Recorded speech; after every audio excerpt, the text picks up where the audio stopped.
Well, we are just hurtling toward the July 4th holiday week.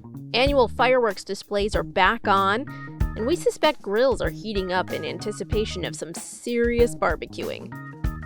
Coming up on this episode of The Eagle, we'll go over the week's top headlines. What that means is we are now in the post-COVID period. We'll hear from a former NXIVM coach who worked closely with Allison Mack, the former actress who faces sentencing next week for her crimes related to the cult-like organization. Because of what I knew of Allison and what I knew of Keith, the fact that it would get that dark didn't surprise me. We'll talk to reporter Ed McKinley about his deep dive into the Child Victims Act as the look-back window for bringing lawsuits comes to a close. It provides a window into how this abuse occurred and how it was abetted for so long. And we'll say farewell to our longtime business editor, Eric Anderson, who's got some great stories to tell. February of 1970, I got my first newspaper job as a display advertising messenger. This is The Eagle, a Times Union podcast, a look inside our newsroom. I'm Jessica Marshall.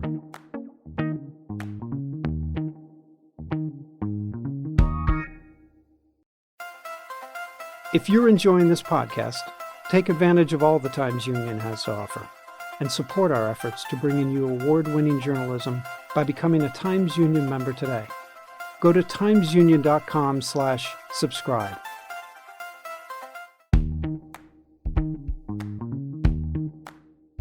Welcome to The Eagle. I'm Jessica Marshall.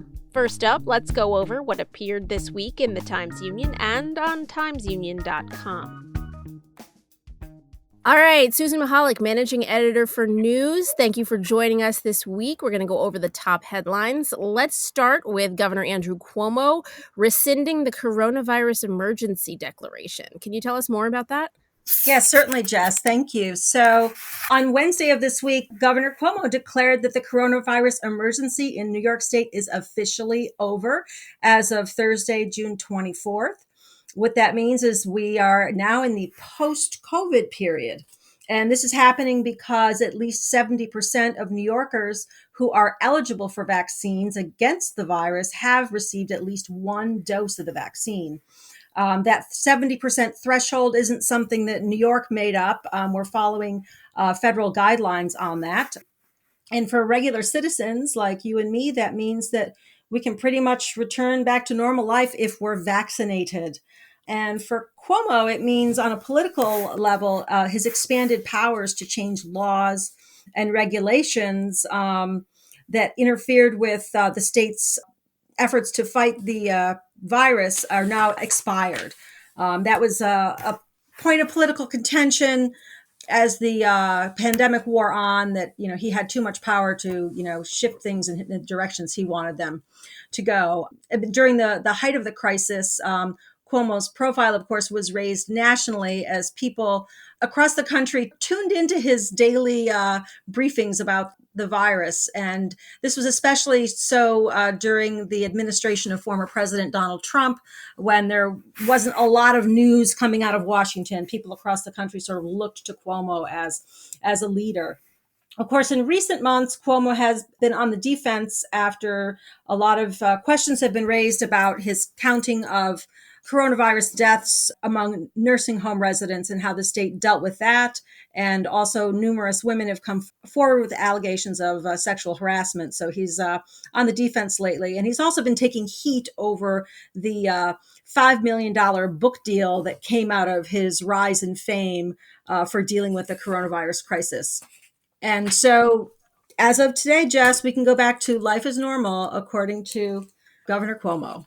Well, that is something. I mean, think about us last year at this time, or even, a year and a half ago, and it's kind of worlds different. So it's going to be an interesting summer. That's for sure. Yeah, no, I was in the grocery store the other day and I walked in without a mask on. And then I saw that the workers all had masks on. So I quickly put a mask on, and it's like, okay, what's the protocol? But at a drugstore, no one, not even the pharmacists, had masks on. So it's sort of, getting used to what that's like. I was walking the dog last night and two little kids came off of a front porch and wanted to pet the dog. And I was like, oh my gosh, when's the last time this happened? Yeah, it's definitely a different world. but an exciting one. All right, let's move on to local primaries. Primary day was Tuesday, June 22nd this year here in New York. What came out of primary day this year locally? Well, in the city of Albany, Mayor Kathy Sheehan soared to victory in the Democratic primary. She defeated Reverend Valerie Faust in a primary that had extremely low turnout, and that was not unexpected. Probably some more interesting things were happening in Schenectady County, where one of the trends that emerged was that it was a good night for candidates of color and a mixed bag for those from the Democratic establishment. There were two Black newcomers who look like they're well positioned to win city council seats when they challenged the Democratic-backed candidates. And also in the city of Troy, there were some primary candidates who emerged who might not have been expected. If you want to take a look at more, you can check out timesunion.com to get the lowdown. Yes, we have full coverage of all of the primaries locally around here on timesunion.com. All right, last topic today. Allison Mack, the former actress turned NXIVM leader of sorts underneath Keith Raniere, the Vanguard. She's finally getting her sentence hearing next week. What can you tell us about what we're going to see? So earlier this week, we reported that federal prosecutors are asking the judge for leniency in dealing with Mack. And that's because she provided key evidence against Keith Raniere, the leader of the cult-like organization NXIVM that was based in Colony and that had many members living in the town of Half Moon.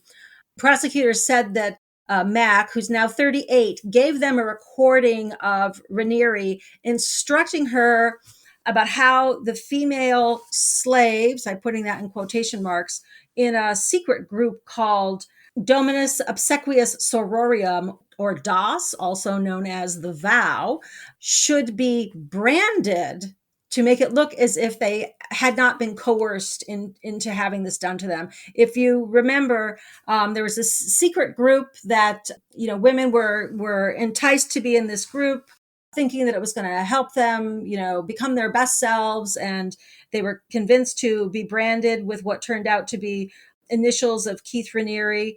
When the mother of one of the members of this group was able to get attention from the New York Times, that's when the NXIVM story and case blew wide open. So this audio recording of Raniere, explaining how to make it appear as if these women had not been coerced played a key role in the case. Raniere, of course, was convicted of all counts last June, and that included sex trafficking and forced labor, among many other charges. And Mack is scheduled to be sentenced on June 30th or possibly July 1st. And she has pleaded guilty to racketeering and racketeering conspiracy charges. Sentencing guidelines would call for her to receive at least 14 years in prison. But because she did provide this evidence against Raniere, prosecutors are asking a judge to go a little bit light on her sentence. And you might remember that she was one of the 8 first-line masters in that secret club. They reported directly to Raniere. So it was like sort of the line between these women and Raniere. It sort of showed that he was involved in that. Yes, and we'll have full coverage of that sentence hearing next week down in Brooklyn.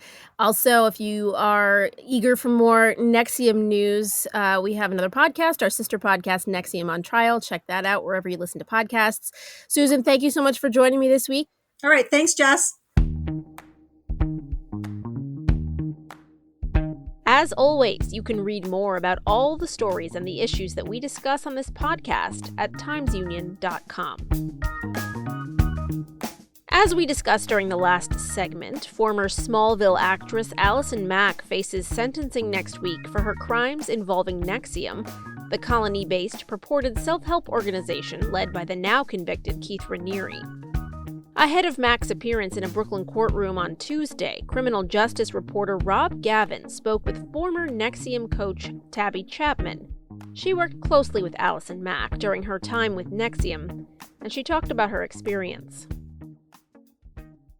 One of the reasons I think you're such an interesting person to speak to really at any time about NXIVM, but with Allison Mack's sentencing coming up next week, you're someone whose story is a little bit different, because we hear about NXIVM and we think so much about people in Hollywood or tied to the movie industry or people with a lot of money in Mexico. And that's not your story at all. Could you talk a little bit about what brought you into NXIVM? Yeah, well, my, I guess, entrance into NXIVM started when I was pretty young. In college, I decided to kind of focus my career on developing like websites and community-based sites. So I had started this fan site for Allison because I loved the show Smallville. So I had started working with Allison's fans and everything. And at some point it just sort of became a natural, I guess, effect of Allison and I kind of partnering up to be, partners on her website. And the very first time I went to go meet her in person in NXIVM, it was hey, there's this program NXIVM that I really want you to take. And I'm asking anyone who works for me to take it so that I could make sure that I'm building this sort of ethical team of people. The promise, I guess, the lure for me in particular was, Allison had promised me that NXIVM would help me, I guess, fight this never-ending loneliness that I had felt my whole life. And so I thought, okay, well, I want to work for Allison, and wow, I could like get rid of this loneliness. And so that was my selling point, And what was Allison like when you first meet Allison Mack? She's on this show. I have to confess, I haven't watched a whole lot of Smallville. What first impression did the character in real life, who in the fictional role was Chloe Sullivan, best friend of Clark Kent, how did she strike you in when you first met Allison? What was she like? No one's ever asked me that question. That's interesting.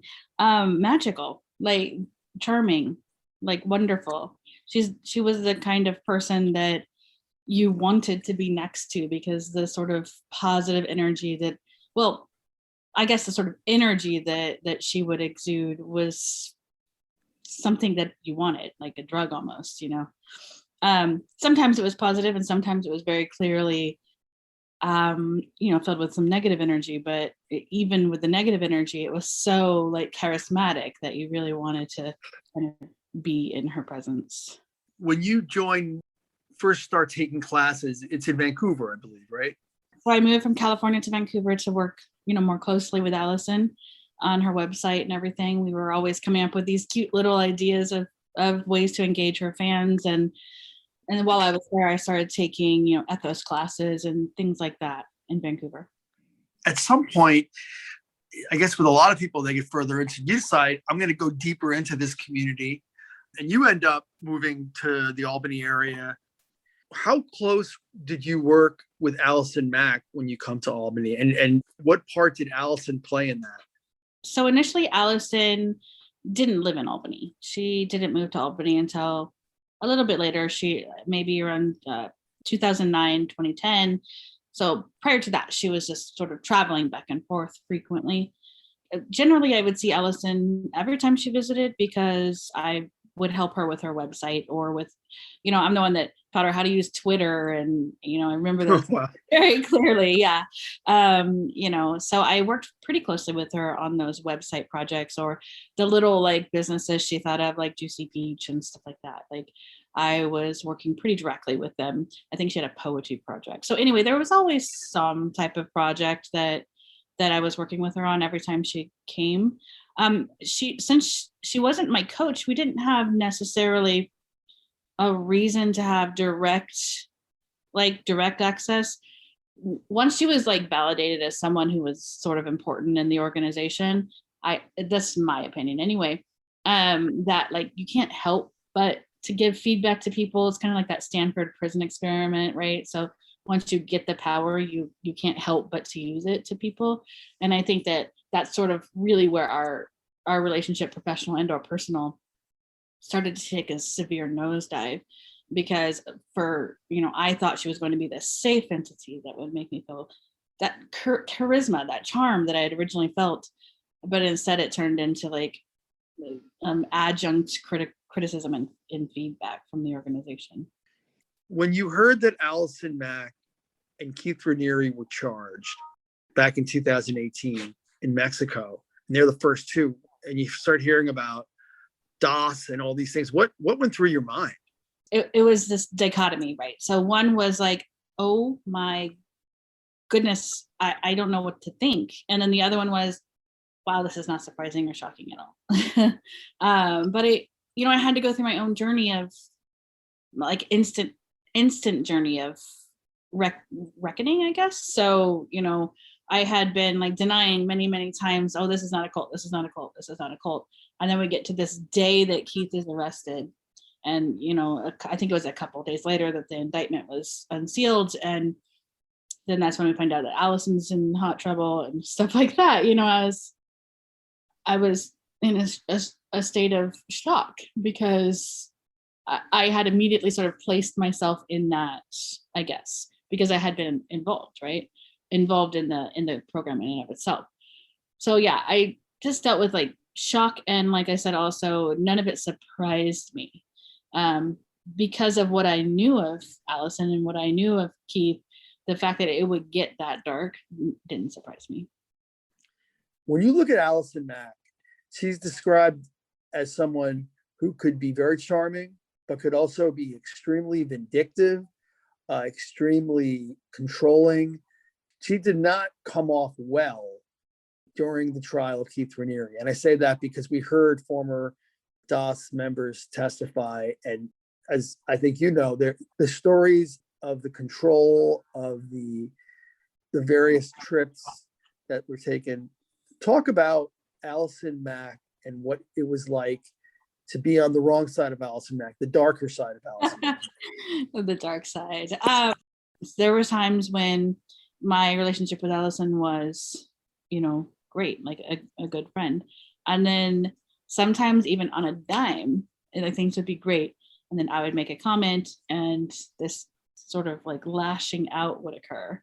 And I would leave crying with my head held down and, not able to really function for days. So it became this sort of intermittent reward system whereby occasionally Allison was so fabulous, that kind of almost that battered wife syndrome, although it's not really that type of relationship, but kind of like, oh, well, sometimes they're good to me, So yeah, I feel like if you're close to someone like that, you slide with them until you realize that, hey, this is no longer healthy.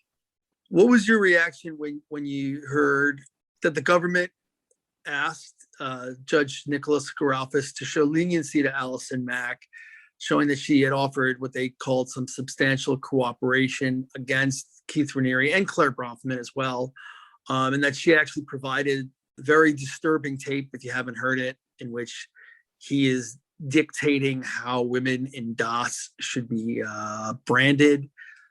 But what did you think when you heard that the government was asking for leniency to Allison, to the judge? My partner often points out that I'm a Gemini, so I always have like a duality in my thoughts to some degree, So the very first thing I thought was, oh, wow, maybe she can be rehabilitated. Like maybe this can work. And then on the flip side of that, I was thinking, depending on what her mind frame is, it also could be a very strategic like process of, well, if I do this, then I know I'll be probably given some type of leniency. And neither one is more important than the other in that case. But yeah, I remember feeling a little bit of relief that she did cooperate. But at the same time, I did note, and I think it's important to note, is that the government and the prosecutors stated very bluntly that there could have been more help had she like cooperated earlier. And I think that they didn't put that in there for fun.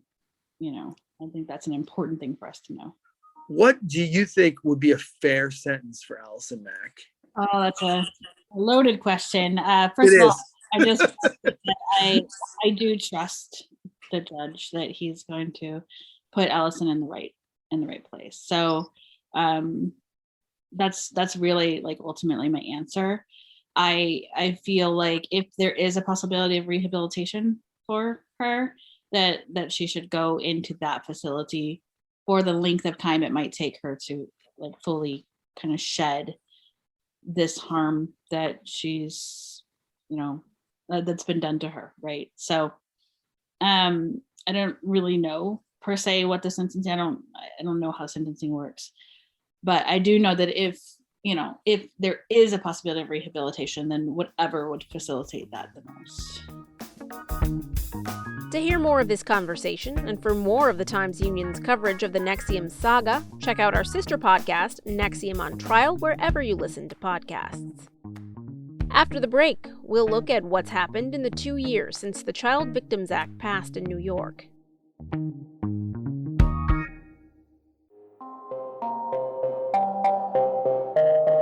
Hi, I'm Casey Seiler, editor of the Times Union. Join us for an ongoing discussion on major developments in the saga of Keith Raniere, co-founder of NXIVM, the shadowy upstate New York organization at the center of the explosive federal investigation that resulted in Raniere's conviction on charges of extortion, sex trafficking, and more. We talk to former members of NXIVM, discuss the latest news, and preview the likely next twists in this bizarre and disturbing story. You can find NXIVM on Trial at timesunion.com or wherever you listen to podcasts.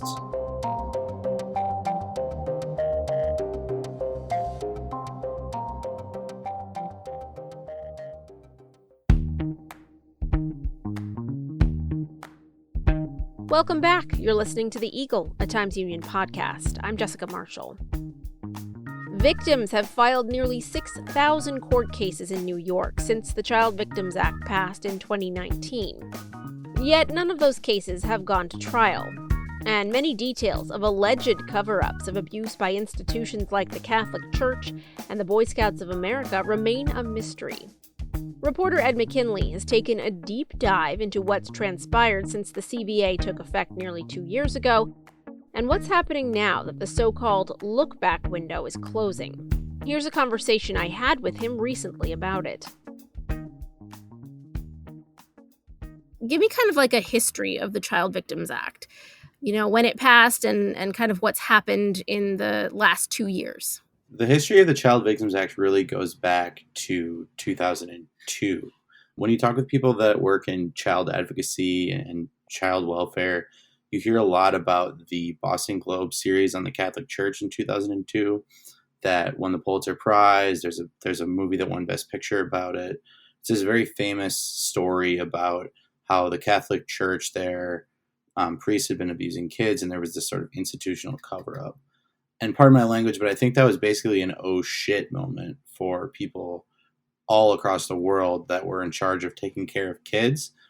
Since then, we've learned that institutions, Catholic Church, not just in Boston, but across the world, the Boy Scouts, foster care systems, summer camps, youth sports, gymnastics, gynecologists, doctors' offices generally, you hear about these abuse scandals all over the place where it's sort of institutionalized and people keep it under wraps for a long time using those institutions. So the Child Victims Act was introduced a few years after that in 2006, I think. And for 13 years, while the Republicans were in charge of the state Senate, it got blocked.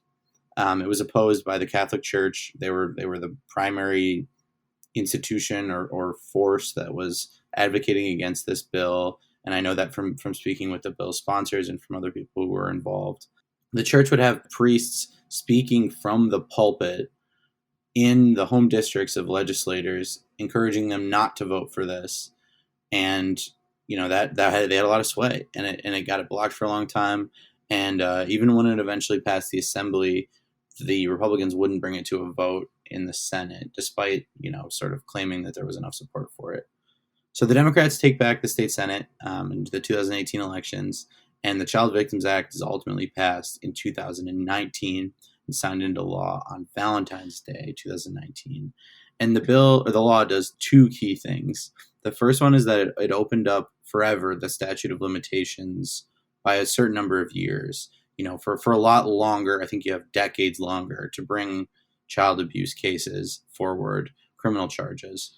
But the second one, and what has generated probably the most news coverage, is that it created this look back window where people, regardless of how long ago the abuse took place, if they could find a lawyer, they could bring a lawsuit forward, even if it was from the 40s, 50s, 60s, 70s. It was a window in terms of there was a window open to bring lawsuits. But if you read through these lawsuits, as a journalist, as an advocate, as someone who's interested in this, it provides a window into how this abuse occurred and how it was abetted for so long. So it's a really interesting thing to write about and cover, and it really is a window in every sense of the word because of how much light you can shine onto this through it. Now, the article that you wrote, now this is part of a series, and the other two parts of that series will come out next month, July. But in this piece, you set the stage, as you just did, and you also talk about some of the numbers of cases that have been filed around the state since the Child Victims Act passed. Can you kind of give us a picture of where we are today with all of that? So the TU and myself personally have been covering these cases that have been piling up from the Child Victims Act, or the CVA as we call it, for a while. So the first step in the series was we took all the data from the state courts of every Child Victims Act case that's been filed, and we crunched those numbers by county. And we learned that Albany County actually has the highest rate of Child Victims Act cases of any county in the state, adjusted for the population, more than New York per the number of people that are living here. So we look at the capital region and we see, okay, well, where are all these cases coming from? Who are the defendants? And about 74% of the time, the cases against the Catholic Church, particularly the Albany Diocese. 9% of the time, it's the Boy Scouts. And then, there's a grab bag of others that other churches, healthcare, county foster care systems, which are a much bigger problem downstate, but still a source of a few of the cases up here. And then in the smallest category is cases against other individuals, a stranger, an uncle, a family member, a neighbor. And the reason that these are so few, despite the fact that research shows that the vast, vast majority of the actual abuse that's taking place is that kind of abuse, rather than people that are tied to institutions, is just that all too often those people don't have the money to pay for it as defendants. There's no deep pockets that the lawyers can sign on and say, okay, well, you're the plaintiff. You don't need to pay me right away. We're going after to get this settlement, and that's where I'll get my pay. So it makes it very difficult to pursue those individuals. Now, talk more about the Catholic Church here being the largest focus of all of these cases. Not the Diocese of Albany, but other dioceses around the state and the country have filed for bankruptcy to try to get around these things. Can you talk more about that? Depending on who you ask, bankruptcy is either a necessary and prudent step to protect assets that could be lost. That's how the church would say, it's our job to take care of the money that we have. But what advocates would say is that it's sort of this tactic to, A, decrease the number of payouts that they're going to give to survivors. They end up paying out less than they would if all of these cases were taken to their conclusion and settled. And B, what they do is actually it halts the discovery process in these cases. And the discovery happens during a lawsuit right after it's filed, and there's the legal back and forth. And then the court basically says, okay, well, let's investigate this. Let's bring people in for depositions and interviews, and let's get the internal records that you can require the church to hand over that they wouldn't normally have to. For 4 of the 8 dioceses, they declared bankruptcy, but the Albany Diocese has not, despite hundreds of cases against it. So it remains to be seen where they're headed with that. There's a couple more months in the look back window. Some people suspect that they might go down that road at a later date, but for now, discovery is proceeding against the Albany Diocese, and we'll see what comes of that. For you, what was the hardest thing about reporting this series?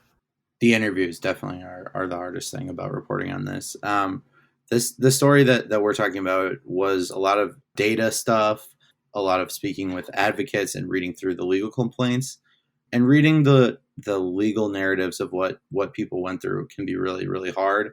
But in other stories that I've written about this, it's speaking with people about the worst thing that ever happened to them, that they don't want to define them, but it has often defined them. A lot of these people are in therapy, have had issues with substance abuse. I think in one interview I had with someone, they said, the biggest tragedy here is that I'll never know what I could have been if this didn't happen to me, as if it had sort of taken away a piece of them and they could never have that back. And, it's their story, it's their experience, and I'm just trying to write about it for the newspaper. But I think if you want to write about it well, you have to force yourself to empathize and to sort of take on a little bit of that suffering. Because if you don't empathize, if you don't really try to understand, you're not going to write it up effectively. You're not going to communicate how they really feel. You sort of have to really force yourself to take it on and feel it. And that can be really hard. But I think it's really important because this is such a momentous thing to write about that has affected not just the 6,000 people who have brought lawsuits, but who knows how many more, and their families and these whole communities, really. What's in store for the next 2 installments of this series? What can you tell us? As we talked about earlier, we identified the Catholic Church as number 1 and the Boy Scouts as number 2 of the sources of the claims. So what we're hoping to do is try to tell the definitive story of these abuse allegations against those 2 institutions. So we're hoping to look at all the court records and speak with some survivors to put together a timeline and to really try to understand, how this has played out over years and how many alleged predators we're talking about and when it occurred. All right, well, watch out for that on timesunion.com next month. Thank you so much, Ed, for joining me. Yeah, thank you. Times Union business editor Eric Anderson is retiring this month after more than a decade and a half on the job. And before he joined us, he was a longtime business and news editor at other local papers. So it's fair to say he's got a lot of stories to tell about covering the region. I caught up with him before his last day. So how long have you been at the Times Union? The Times Union, I believe, 2005, June, I think it was. Might have been July. 15, 16 years? Wow. And where were you before that? Tell me about your career. Oh, okay. When it was clear that I was not going to become a physicist at RPI, my parents suggested I take a year off. So I did. In February of 1970, I got my first newspaper job as a display advertising messenger. Picked up some skills and eventually became assistant city editor at the Troy Record. That was 1973, and then I was there until our new owners at the Record decided to launch a daily newspaper in St. Louis. I got pegged to go out there and help with that, and we went out of business 6 months later and came back, worked at the Gazette for 15 years, and then moved on to the TU. Tell me about your time with the Times Union specifically. What did you start out doing here? I was hired as assistant business editor and became business editor about 4 years later. At the Troy Record, prior to that, in the Gazette, were you covering business there as well? Yes, actually the official move to business from actually general news occurred when I went to St. Louis and they needed a business writer there. I did pick up an MBA at RPI as well, and as an undergrad at U Albany, I studied sociology and economics, so I had a little bit of background. Oh, fantastic. Give me like 2 or 3 stories, I guess, that just really stuck out to you during your time in the Times Union that you worked on. I guess the Times Union, the big one was probably the Great Recession. Mm-hmm. It was something that we had to cover over a period of a couple of years. And whenever we write economy stories now, it's sort of serves as a sort of a base for how bad things could actually get. And we're still in this, the pandemic. We saw once again figures that rivaled those of the Great Recession, job losses, slump in economic activity. At first, a weak real estate market, but now that seems to be really bouncing back strongly. So there are a number of things like that. One of the things that I think is we've always tried to do with our business news coverage is write it for the general audience that differentiates us from some of the more special interest publications that probably are being written for the so-called C-suite, the CEOs and CFOs and people like that. Because so many of these issues in business and economics are so important to individuals and their quality of life. Tell me some of your other, like in your career beyond the Times-Union, what were some of the your favorite stories that you covered? Well, this is probably the favorite, and it does involve the Times-Union. October 4th, 1987, we had a really cold rain pouring down when I went to sleep the night before. And the next morning, the rain suddenly stopped and we heard nothing. And then we started hearing the snapping of branches, and it had turned to snow. It was a heavy, wet snow. I think in Troy we had more than a foot, and all the power went out. And power went out on Wolf Road as well. We ended up that day publishing what was then a joint. We combined basically the afternoon paper that was still being published then, that was the Knickerbocker News, and the morning paper, the Times-Union, under one masthead, and printed it on the Troy Records presses. Everybody at the TU had to come over and learn how to use our computers in 10 minutes. And, that's wild. Yeah, we had similar computers in the advertising department. I'm not sure which one of us worked in the advertising computers and the other ones worked on editorial computers. And we got the Times-Union Nick News out, and we also got the Troy Record out. It was that's amazing. The experience, yes. So that's the one and only time that's ever happened, I'm guessing. Yes, the papers in the area do have agreements to, if somebody loses power or the press breaks, typically they can get it printed at one of the other daily papers. Yeah. How very collegial. I love that. A lot of teamwork there. Moving on to the future, what's next for you? What are you looking to do after you leave us this week? Good question. My wife and I plan to travel. She is a retired middle school science teacher, and we will probably take some trips.